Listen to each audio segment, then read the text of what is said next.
நிகழ்வாக விசேடமாக ஒரு கலை வடிவம் அரங்கேறப் போகின்றது. ஈழத்தின் தொன்மையான கலை வடிவங்களில் ஒன்றான சிந்துநடை வரைவில் அரங்கேறுகிறது காத்தவராயன் கூத்து. நீண்ட வடிவமான இக்கலையின் ஒரு பகுதியான மாலைக்கு வாதாடிய மைந்தன் என்னும் பகுதியை உங்கள் முன் தர வருகிறார்கள் வளர்த்தமிழ் 9 மாணவர்கள். எங்கே உங்களின் வளர்த்த கரகோஷம்?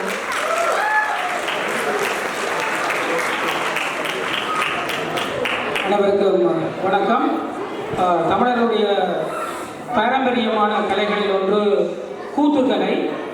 அது மிக நீண்ட காலமாக பல தலைமுறைகளால் முன்னெடுத்து கொண்டு வரப்படுகின்றது.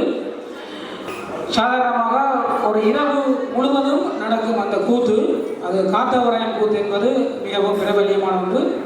அதை சுருக்கி ஒரு காண்டம் என்று சொல்வார்கள். அதை சுருக்கி இப்போது மேடையில் இருக்கின்றார்கள். பலருக்கு இந்த காத்தவராயன் கூத்து என்றால் என்னவென்று தெரியாமல் இருக்கலாம். அதனால் ஒரு சிறு விளக்கம்.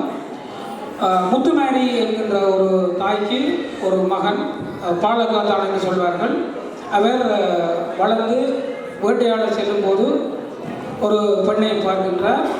அதை தாயாரிடம் திருமணம் முடிப்பதற்காக கேட்கின்ற ஒரு கட்டத்தை இப்போது இந்த பிள்ளைகள் செய்ய போகின்றார்கள். மிக குறுகிய ஒரு பயிற்சியோடு மட்டுப்படுத்தப்பட்ட தாள வாத்தியங்களோடு இது மேடையேற போகின்றது. நன்றி.